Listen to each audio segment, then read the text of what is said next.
Frères et sœurs dans le Christ Jésus, Shalom Aleichem.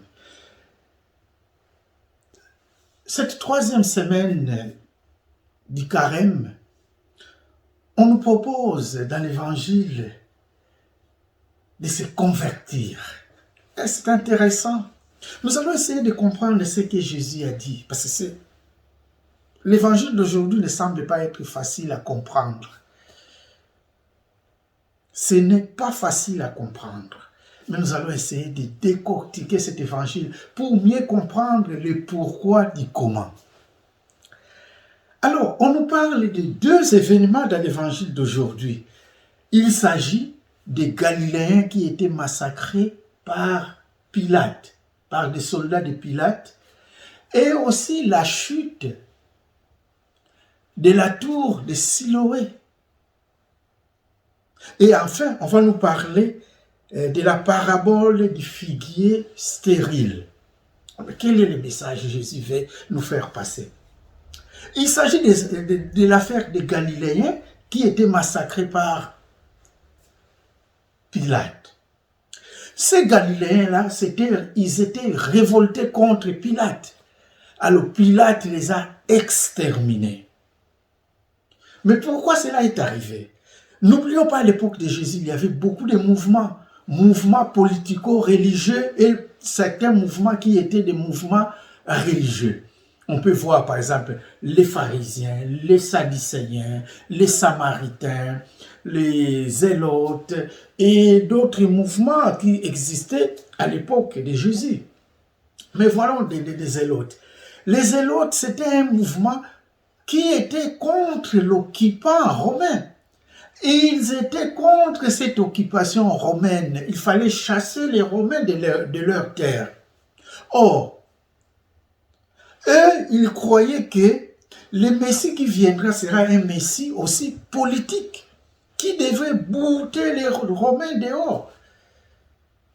Et parfois, ils organisaient, je peux dire, des émeutes. Parfois, ils organisaient des révoltes contre ces gouvernements ou contre cette occupation romaine. Et c'est ainsi, une fois les Galiléens, qui étaient des zélotes, avaient organisé cela, puis Pilate a envoyé ses soldats pour les exterminer. Autre chose, c'est la chute de la tour de Siloé. Siloé, c'était un bassin d'eau, on peut dire un torrent, qui est dans la banlieue de Jérusalem. D'ailleurs, quand Jésus avait guéri l'aveugle-né, Jean 9, il a envoyé d'aller se baigner à Siloé. Donc c'était un peu ça. Et là, c'était beaucoup fréquenté par des gens. Parfois, à cause de ces bousculades-là, il y a eu une fois la chute de la tour de ces bassins, de ces torrents, Siloé. Et il y a eu 18 morts. Et les gens qui posent à Jésus cette question, ces gens-là, est-ce qu'ils étaient des pécheurs? C'est pour cela qu'ils ont subi cela? J'ouvre une parenthèse. À l'époque de Jésus, chaque incident, chaque maladie, chaque événement avait une cause quelque part, une cause spirituelle. On ne tombait pas malade, il n'y avait pas un incident qui arrivait dans la vie ou une infirmité sans avoir une cause spirituelle. D'ailleurs, quand Jésus a guéri, quand Jésus était devant l'aveugle né, de Jean 9, verset 2, ces apôtres ont posé la question, qui a péché, Seigneur? C'est lui ou ses parents? Parce que la personne ne peut pas naître aveugle sans qu'il y ait péché quelque part. Donc, les choses arrivent dans la vie parce que quelqu'un ou vos ancêtres ont péché.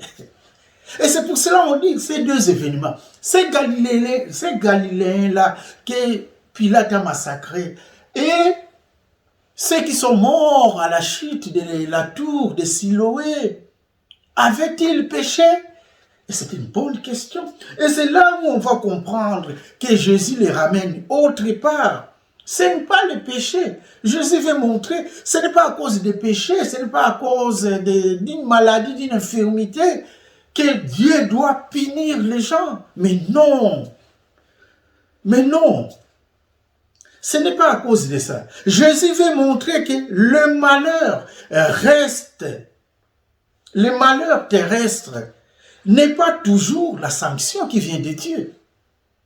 Le malheur reste un malheur, mais ce malheur n'est pas une sanction de Dieu. Le mal reste un scandale pour tous, mais le mal reste aussi un mystère. Mais c'est dans ce mal que Dieu vient racheter les gens.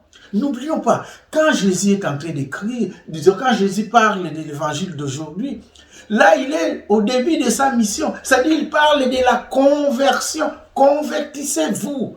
Le Jésus veut dire ça. Et ces Galiléens qui étaient massacrés, et ceux qui sont morts à cause de la chute de la tour de Siloé, ceux-là sont des pécheurs comme nous tous. Ils n'étaient pas plus pécheurs que les autres. Ils étaient pécheurs comme tout le monde. Mais Jésus dit, ce n'est pas ça qui compte. L'essentiel, c'est la conversion. Que notre vie puisse être proche de Dieu. Que nous puissions nous convertir pour nous approcher de Dieu. Mais ce n'est pas à cause de nos péchés que cela peut arriver. Dieu ne peut pas condamner les gens parce qu'ils sont plus pécheurs que les autres. Nous sommes tous pécheurs. C'est ce que Jésus veut dire par là. Mais qu'est-ce qu'il veut dire? Il veut dire ni catastrophe, ni les accidents, ni les maladies nous rendent plus pécheurs que les autres. Mais l'essentiel pour nous, c'est de chercher le visage de Dieu, de nous convertir, de laisser tout ce qui est péché, tout ce qui est mal, et de suivre Dieu. C'est ça qui compte. Notre conversion devant Dieu, c'est ce qui compte. Ce n'est pas que parce que cela est arrivé. Non. Notre Dieu, ce n'est pas un Dieu qui dit que parce que tu as fait ça, je te fais ça. Non, notre Dieu a besoin que nous puissions aller vers lui avec un cœur ouvert. Voilà, c'est ce que Jésus veut donner comme message. Et c'est ainsi, on finit cet évangile avec la parabole des figuiers stériles. Si nous ne produisons pas de bons fruits, nous restons comme ces figuiers qui ne produisent rien, bon à rien, qu'on doit jeter. Donc nous devons être des gens qui produisent les bons fruits. Comme Moïse dans la première lecture et dans la deuxième lecture, Moïse qui accepte la volonté de Dieu, qui part pour faire la volonté de Dieu. Et c'est ce que Jésus nous apprend aujourd'hui, d'être des vrais disciples, ces vrais disciples qui acceptent la volonté de Dieu et qui produisent les fruits qui sont vus devant les gens, devant les hommes. Et ces fruits-là, voilà ce que Dieu veut. Dieu ne veut pas la mort des pécheurs. Dieu ne nous condamne pas strictement comme à l'époque de Jésus qu'on pensait parce qu'il y avait des pécheurs. Non, Dieu veut que nous puissions nous convertir. Dieu veut que nous puissions aller vers lui. Dieu veut que nous puissions être ces figuiers qui produisent des fruits. Voilà. Et une fois on les fait, alors on est sauvé. On est sauvé. Alors, chers frères et sœurs, pendant ces temps de carême, nous sommes appelés à nous convertir pour aller vers Dieu.